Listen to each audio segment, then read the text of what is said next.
District Governor Jude Abinoa or PMGF, President Doyet Dumaluan, fellow BILC Lions, Leo, headed by President Alexa, and of course our ever-supportive gamers.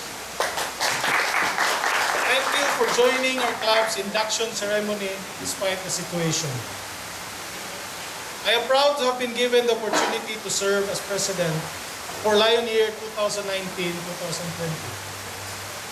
At first, I had my apprehensions on how I can lead a group of people who are leaders themselves in their respective industry and profession. But I soon realized that to do just that is to thresh out the group's common desired outcomes, empower everyone to come up with creative projects, and get out of the way. Lo and behold, we have accomplished an unprecedented 170 service activities serving 38,700 beneficiaries during the last 5 years. The highest in the district and probably MD 301 Philippines for the previous 9 years.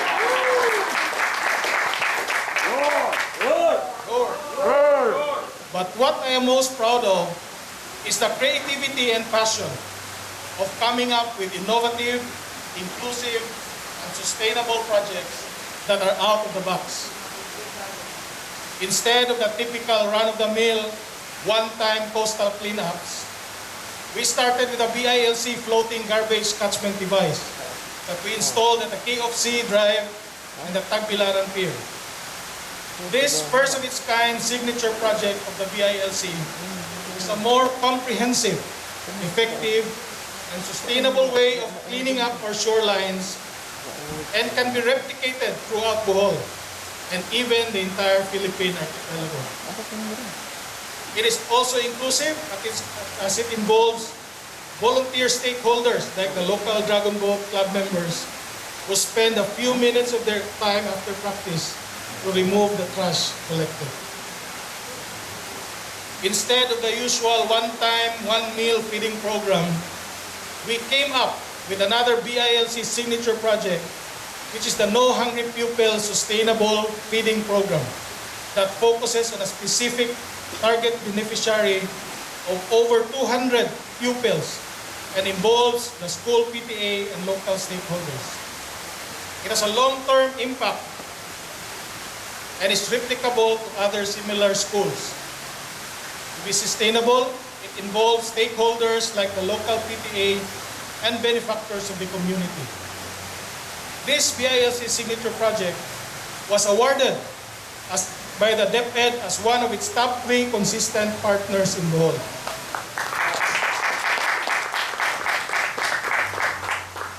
Another notable project is the Plant Trees for Posterity project, with a twist wherein the target beneficiaries and stakeholders were grade school students who received a lecture on stewardship of the environment before they planted and took care of the trees themselves. This is another inclusive and impactful approach of running an environment program. To address hunger, to food security and sustainability, we established the first BILC community-based organic farm, which involved activities from on-site organic farming training, provided seeds and other farm inputs, and the land itself for the organic farm. We also conducted the biggest BILC fundraiser to date through the cooperation of our Lion members. The proceeds enabled us to be one of the most active clubs during the pandemic, especially during the early stages. The BILC was the founding member and one of the most active clubs of the ASWAN Bohol Civic Clubs, which is an aggregation of the different civic clubs in Bohol against COVID-19. These are just some of the innovative, inclusive, and sustainable projects that would inspire us to continue to go beyond the ordinary and traditional in order to have a better and lasting impact on the community. Another significant milestone was the necessary pivot that our organization had to make in order to streamline our club processes and to take the BILC to the next level. Our improved financial policies not only ensured transparency, but has also improved our club's financial position by 60% despite our numerous projects and activities. Now our club is more open to new members with diverse backgrounds as we work together towards our international theme of unity in kindness and diversity. Our club processes now ensure that everyone is heard and has a say. Finally, in compliance with the LCI Constitution and bylaws, we reverted back to the stipulated one-year term of office in order to give all these accomplished and talented leaders in our organization the opportunity to lead our prestigious club. I want to thank our board for their commitment to our club, for setting aside personal interest for the common benefit of the club, and for all their hard work to ensure that we had a successful year. Our club members for rising up to the occasion to make our community and the world a better place. Last but not least, the Lion Tamers for their constant support throughout the year. President Doyet and his board, I wish you well in the year ahead. I know that at this point it looks like a large and difficult mountain to climb, but tough times often brings out the best. And you will have the support of all our members to move forward. Let me correct that. As we move forward as one. Brother JJ. In closing, I thank you for giving me the opportunity to serve you as your president and for your support in order to make our club the best that it can be. Roar! This time, may we hear the acceptance speech from our newly inducted president. Please welcome Lion Theodore Doyet Dumaluan.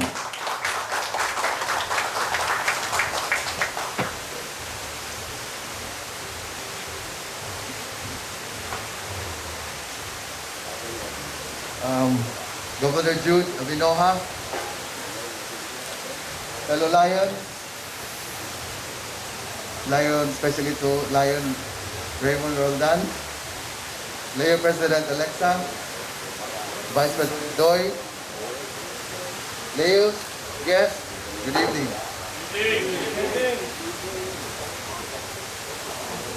I will be speaking also in behalf of my fellow officers who also just have been sworn to their respective offices. It is an honor to accept the responsibility of being the president of this prestigious Lions Club for the year 2020 and 2021. I would like to give special thanks to my predecessor, Lion Raymond Roldan, for encouraging me to step up, even as I see it as a gargantuan task. Of course, special thanks also to my wife, Mimi, for being always supportive. Just think it's all over my life. I have tried to dodge this responsibility, as Jose could attest, Brother Jose could attest. But it seems I have run out of excuses. Being an ophthalmologist, the year 2020 is a very appropriate visual gauge, being 2020 as the ideal vision. And 2021 would visually mean going beyond the ordinary, going beyond mediocrity. That's ambitious, but why not? When I joined the club more than a decade ago, it was because I cannot refuse my patron, Nap Nazareno. And eventually I got curious, and now I am given this opportunity to lead this family.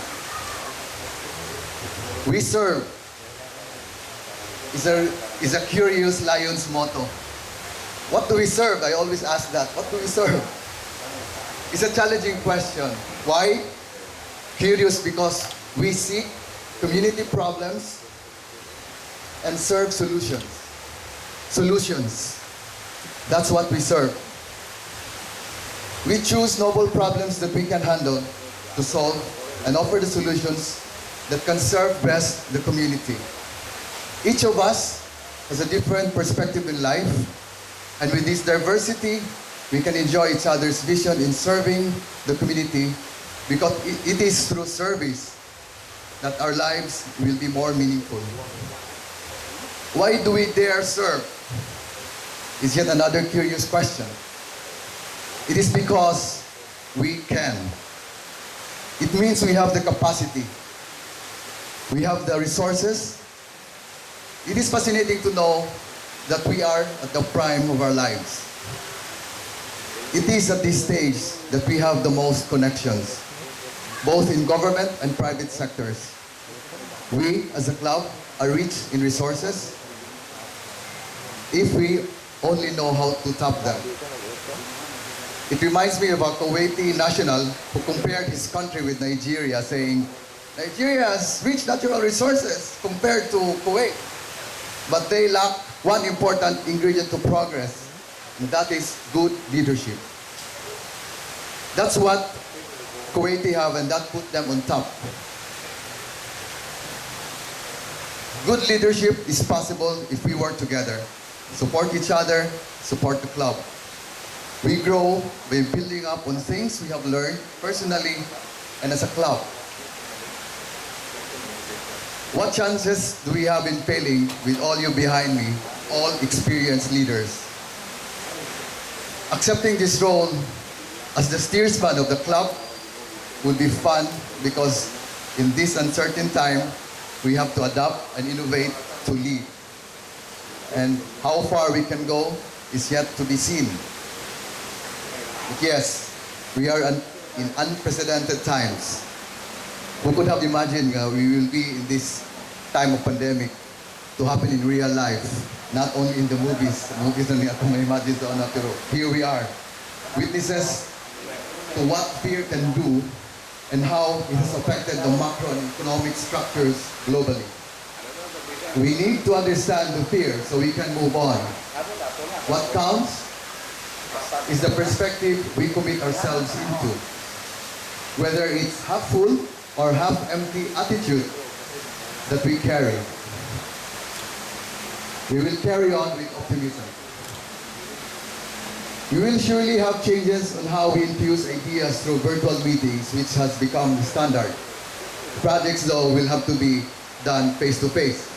We cannot plant trees virtually and clean the garbage with just virtually on command. We already have the BOHOL Island Lions Club official Facebook page, where we will be making official postings and announcements, and the Lions GC group chat in the messenger for communications and entertainment. I propose that we meet virtually twice a month. We will have to agree on the format of our meeting so we can maximally be productive in a smooth way. This year is a test of our adversity quotient.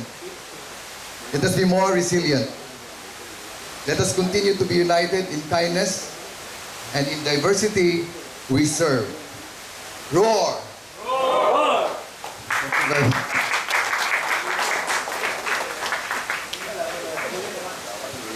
Thank you. Another 3 roar to our new president, Lion Boyet Timayan. Roar! Roar! Roar! Parad. Imong project, puro virtual. And now to introduce our keynote speaker this evening, please welcome one of our past president of the BOHOL Island Lions Club. Please welcome Lion Jonas Gilberto Inting.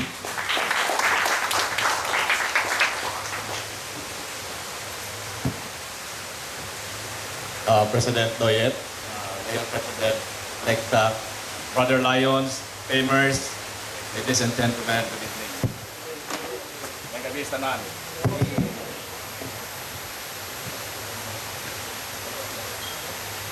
Our guest of honor for tonight, our inducting officer, was born on December 22, 1972 in Hindang, Leyte.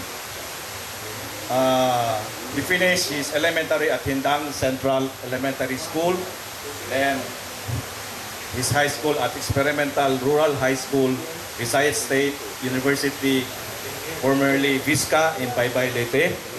Then his college at the University of the Philippines, Visayas Tacloban College, Tacloban City, Leyte. He's married to Agnes Evangelista Abenoja, CPA. They have 3 children, Kurt, Tadeos, Geoff, Kenrick, Kevin, Jude, Abenoja. He is a businessman, entrepreneur, accountant, and auditor.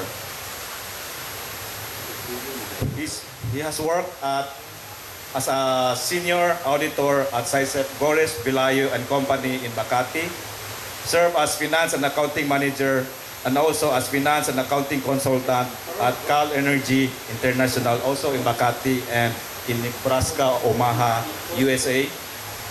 Presently, he is the finance and accounting manager of New St. Jude Agricultural Supply in Ormoc City, and also the owner, general manager of Abenoja Accounting and Consultancy Services and Abenoja Travel and Tours in Ormoc City. He has also attended various short courses and programs such as the Arthur Anderson LLP Enterprise Consulting Training in Chicago, Illinois, SG Vic and Company International Audit Engagement in Nebraska, Omaha, USA. Also at Asian Institute of Management Basic Management Program in Makati City, PICPA International Conference, New York, USA, and also in Auckland, New Zealand. The International Lions Club Faculty Development Institute in Fukuoka, Japan. The Lions Club International District Governor-elect Training and Seminar last February 2020 in Chicago, Illinois. Membership and affiliations in other organizations. Philippine Institute of Certified Public Accountants, PICPA National Vice President for Commerce and Industry, PICPA Regional Director for Eastern and Central Visayas, PICPA VGAO Chairman, fiscal year 2017-2018, the PICPA Ormoc Chapter President 2003 to 2005, 2008 to 2009, and 2011 to 2012. The Ormoc Chamber of Commerce and Industry Incorporated, the ORCHAM, President 2016, 2017, and 2019. Chairman of the Board, years 2017 and 18. Philippine Red Cross Ormoc Chapter Board of Directors, year 2018 and 19. Couple for Christ, Country Head for Kuwait, Provincial Area Head for CFC Southern Leyte, Provincial Area Director for CFC Leyte. And for the Lions Clubs International, as Club President, Lion year 2003 up to 2009, then 2011 to 12. Cabinet Secretary for District 301B, Visayas, 2008 to 2009. Cabinet Secretary for District 301B to 2011 to 2012. Leyte Council of Clubs President, Chairman, 2014 to 2017. Second Vice District Governor, District 301B to Lion year 2018-2019. First District Governor, First Vice District Governor, District 301B to Lion 2019-2020. Then as District Governor, District 301B to Lion year 2020-21. And also has also received award from Lions International as the 4th Progressive Melvin Jones Fellow for PNJF, Most Outstanding Chamber in the Visayas for 2017, the PICPA National Young Achievers Award for Commerce and Industry, year 2006. With much further ado, let us all welcome District 301B2 Governor Lion Jude Abenoja for PNJF. Thank you, Layo Dininting. Thank you very much for that kind yet very long introduction. I wish I was not able to send to you my resume. Maulaw po sa introduction, to tell you honestly.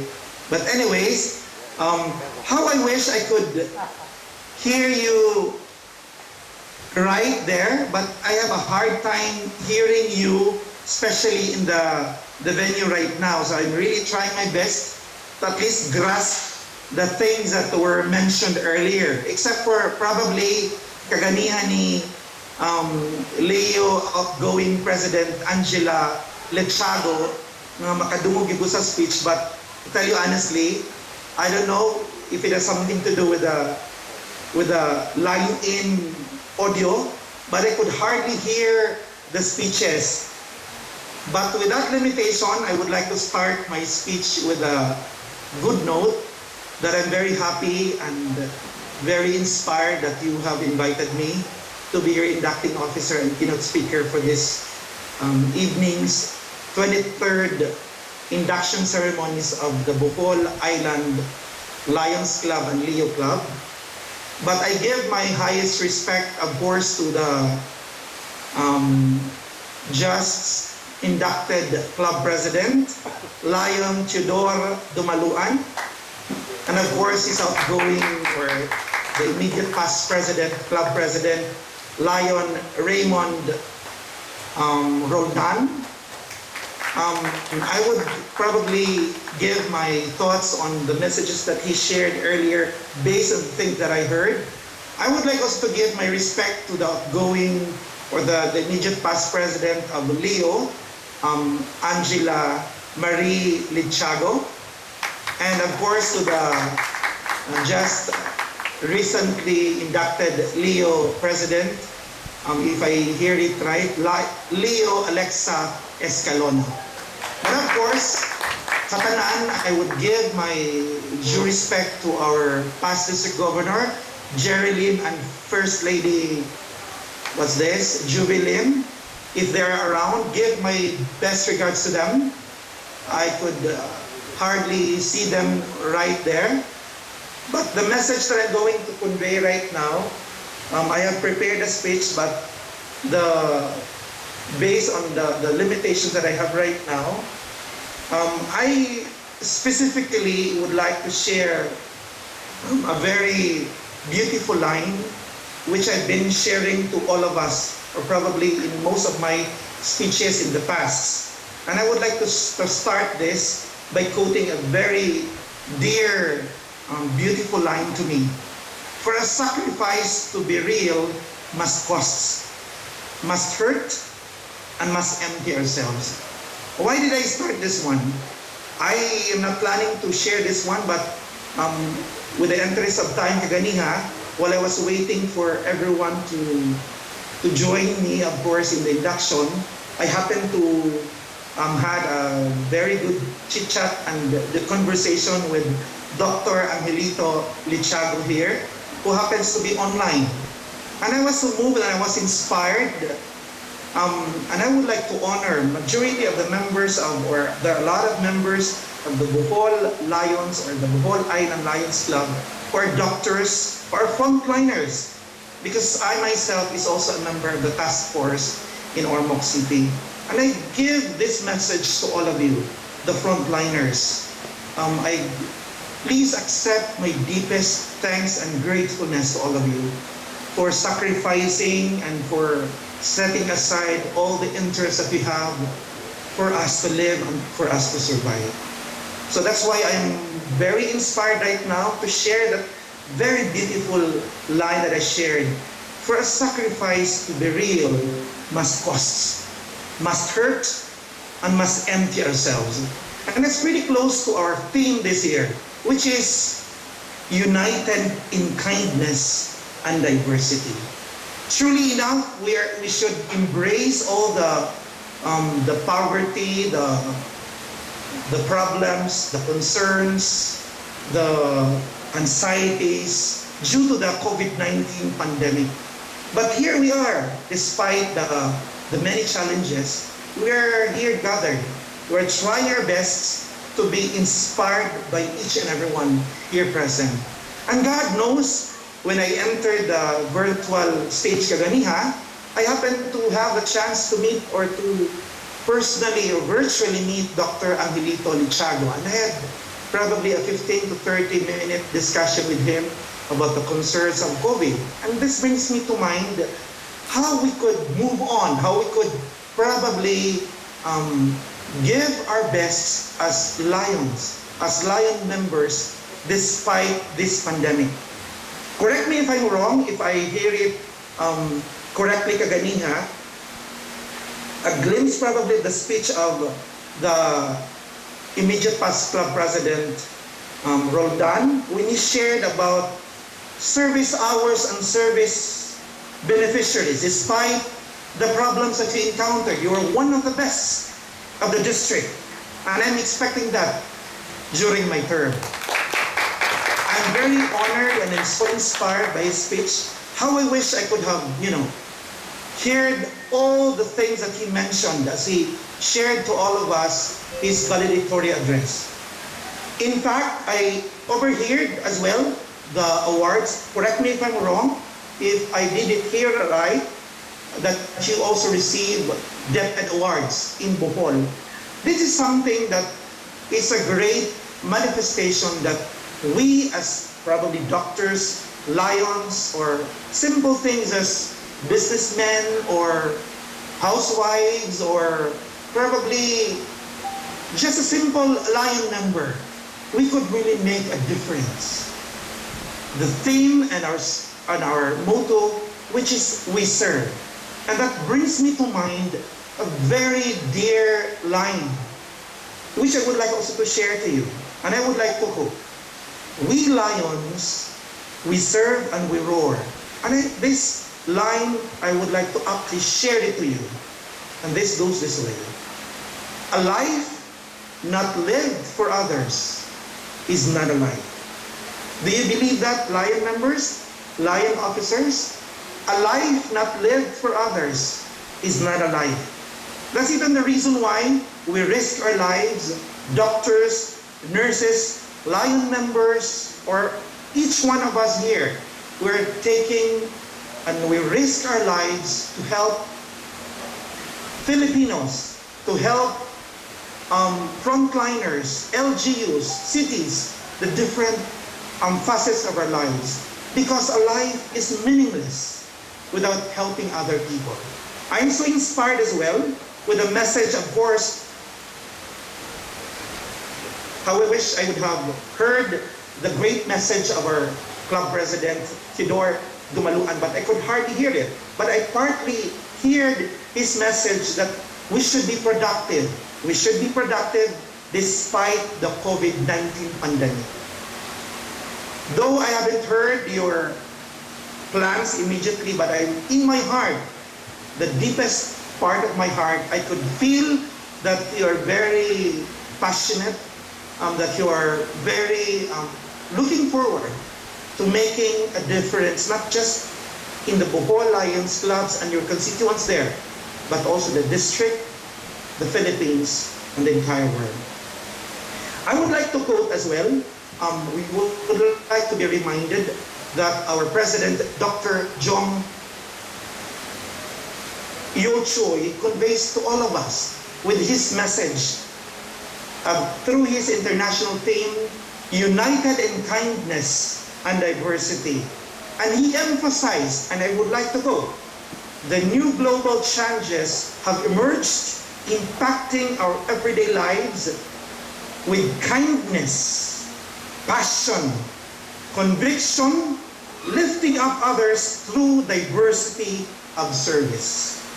President Choi's programs and initiatives shall focus on, of course, the 4 key elements of Lions Clubs International. I would like to quote these 4 important thrusts. Number 1, addressing global causes by serving the local needs. And I would like to commend Bohol Island Lions Club. As you mentioned earlier, and I've heard and I've seen a lot of your reports, that you're doing your part to share and serve the local needs. The second one is supporting Global Foundation, which is the LCIF. As we all know, there are a lot of you who are MJFs or the Melvin Jones Fellow. LCIF is the backbone of LCI. Where there is need, where there is typhoon, calamities, earthquakes, or even pandemics, Lions Clubs International Foundation is always there through the LCIF to give its support, financial, and through the resources that we are giving in through the members that we have. Number three, inspiring kindness with our stories of service. I would like to emphasize this one. Sharing our services, our pictures, the things that we do as Lions through Facebook or other social media platforms is really a must. We have to share that we exist. We have to share that we as Lions are doing our part, not bragging, but in our humble ways, we have to show to the world that we could enhance and we could share inspiration to other people in the different facets that we are serving.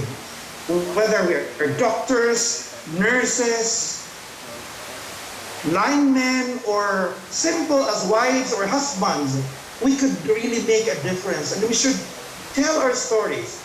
And lastly, we should keep in mind that we should be empowering our clubs to serve safely. And I think that's very important during this COVID pandemic. I would like to quote kagani ang mentioned Dr. Angelito Lichago. There are a lot of things that we're doing. There are a lot of initiatives as doctors, as members of task force that we need to do. But as individuals, we are nothing. We as Lions, as an organization, could make a lot of difference if we are going to push it as a group, as a team, as President Roldan and as President Dumaluan has mentioned, together with the officers, the Leo and the Lions Clubs International and our clubs, we could really make a difference in serving our community safely. I would like to end in closing. I would like to convey to the BOHOL Lions Club and the BOHOL Leo Lions Club my gratefulness and oozing thanksgiving for the support that you have given me and the entire district for electing me as your current district governor. And of course, I owe this one to, probably he's not around, to past district Governor Jerry Lim, and a very dear to me, and of course, Lady Jubilee and the rest of the Bohol Islands Lions Club and all the Tagbilaran and Bohol Lions Clubs there. In closing, with above directions, I encourage everyone to do random acts of kindness in our simple ways, whether they're teachers, doctors, Leo members, or officers of Leo clubs. Let's share simple acts of kindness to make a difference, to be truly united in kindness and diversity. Let's continue to stay safe and strictly follow the minimum health protocols set by the international and local authorities. We stand together, indeed united in kindness and diversity. Mabuhay, and may God be praised to all. God bless us all. Thank you very much.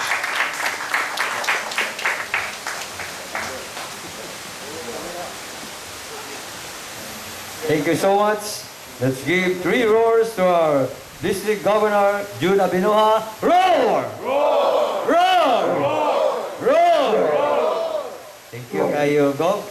I don't know how far is Leyte or Tacloban from here, but Ormoc, rather.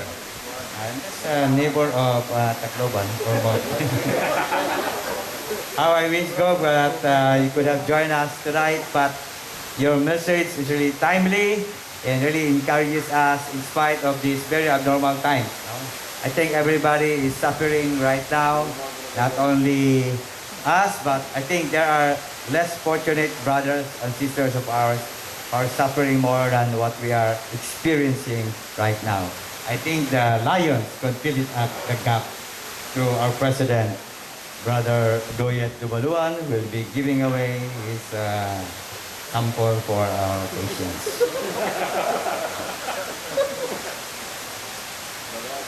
And now to hand over the plaque of appreciation to our guest of honor, may I request Brother Lion, President Doyet, immediate past President Raymond Roldan, of course, our Leo President Alexa, to kindly do the honor in reading dissertation. Governor Jude Abinoa, the Bohol Island Lions Club and the Bohol Island Leo Club presents this plaque of appreciation to our District Governor Lion Jude Abinoa, 4 PMJF, in grateful appreciation and recognition of his distinguished support rendered as guest speaker and inducting officer during the 23rd induction ceremony of the new officers of the Bohol Island Lions Club and Bohol Island Leo Club for the Lion Year 2019-2020. Given this 19th day of September 2020 at JJ Seafood Village, Tagbilaran City, Bohol, signed Leo Chicago and Lion Raymond Roldan.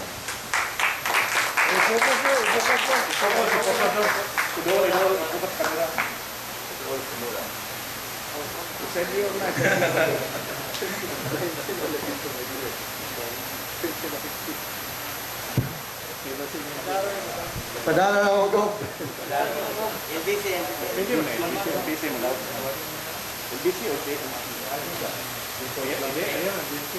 Thank you so much. The Bohol Island Lions Club presents this plaque of appreciation to Lion Tudor Dumaluan in grateful acknowledgement and recognition of his invaluable contribution as project chairman of the National Care Against COVID-19 project of the club for the year 2019-2020. Given this 19th day of September 2020 at JJ Seafood Village, signed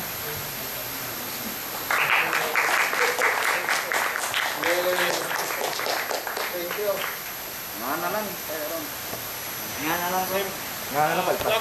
same plaque of appreciation goes to Lion Bibiano Inting as project co-chairman of the Child Cancer Awareness Campaign Project.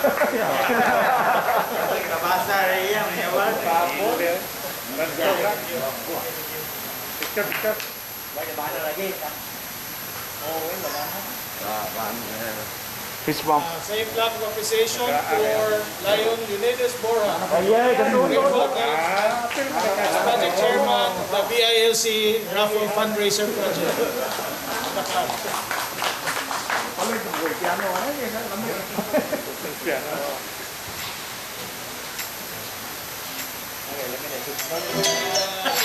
Plaque to Lion Archimedes Pinos as co-chairman of the BILC Raffle Fundraiser Project.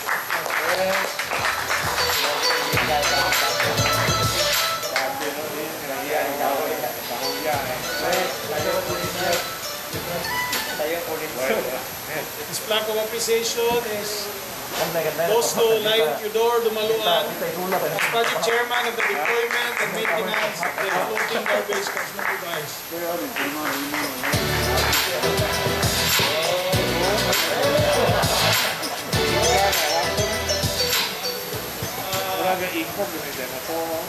Plaque of appreciation goes to Jonas Gilberto Inting as project chairman of the Plant a Tree for Posterity with Environmental Stewardship Project.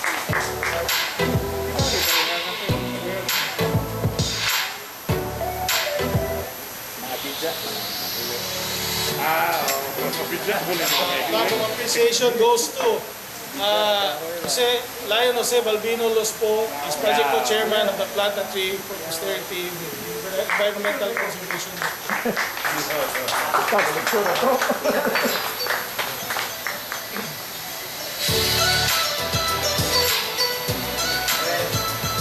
This plaque of appreciation goes to Lion Angelito Lechago as project chairman of the Child Cancer Awareness Campaign Project in the club.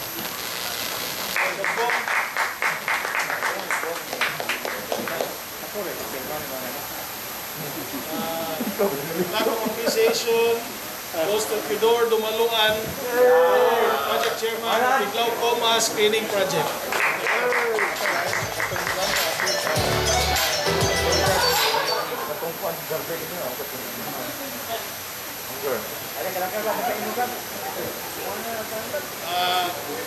This plaque of appreciation goes to Lion Leonidas Borja, as project chairman of the free screening and eyeglasses for kids.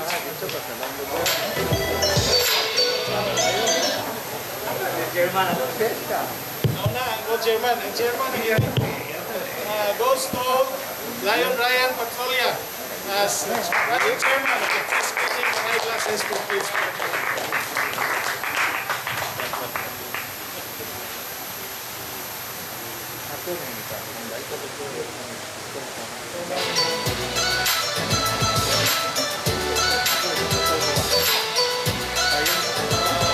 Appreciation goes to Lion Napoleon Nazareno as project co-chairman of the Child Cancer Awareness Campaign.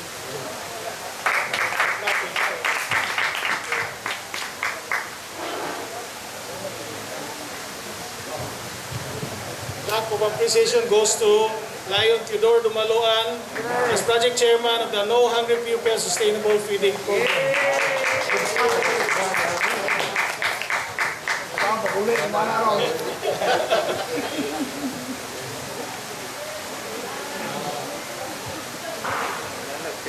This plaque of appreciation goes to Lion Archimedes Pinos as project chairman of the Distribution of Hygiene Kits project for the club.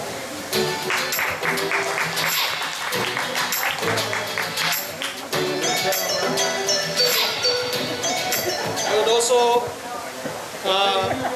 like to give this special plaque of appreciation to the board of BLZ board of 2019-2020 for their support and for effecting the necessary change for our club and the projects that we had to accomplish. So, on behalf of the club, thank you. So I would like to call on Lion Archie Pinos, Jodel Tidor Cabahog, Ryan Livio Sarabia as treasurer, Jonas Gilberto Inting, Lion Viviano Inting, Leonidas Borja, Lion Angelo Lechago, and Lion Tidor Dumaluan, and Lion Bing Losmo. Please come up here.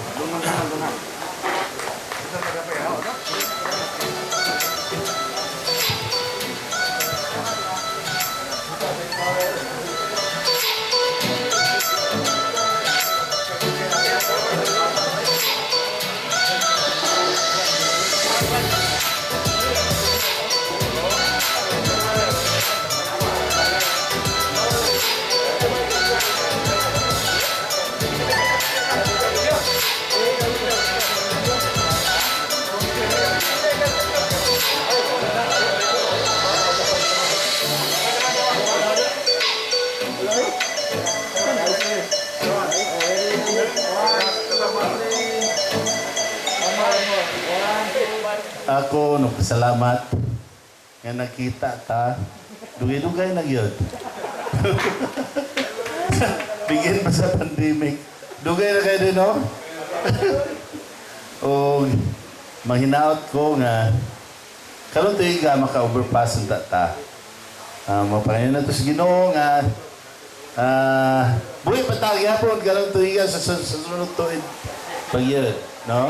Sa kanal ito mga yun. O pasalamat ko ninyo. O tingali mga una ka. Salamat kayo.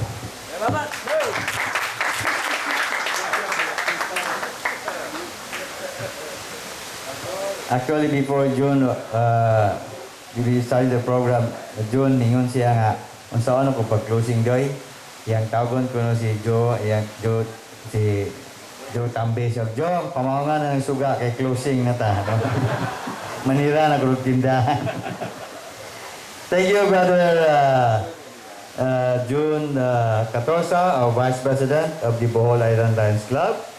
And he's the next in rank to be our President! Doy!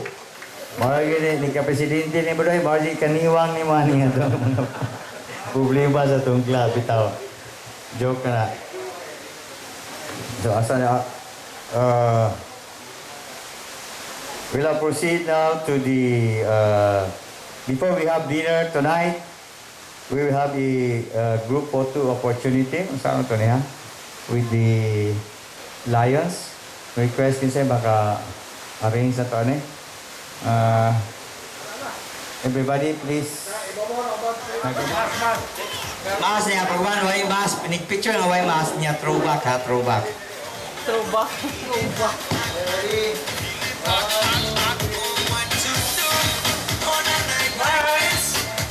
Back na ka, back na ka.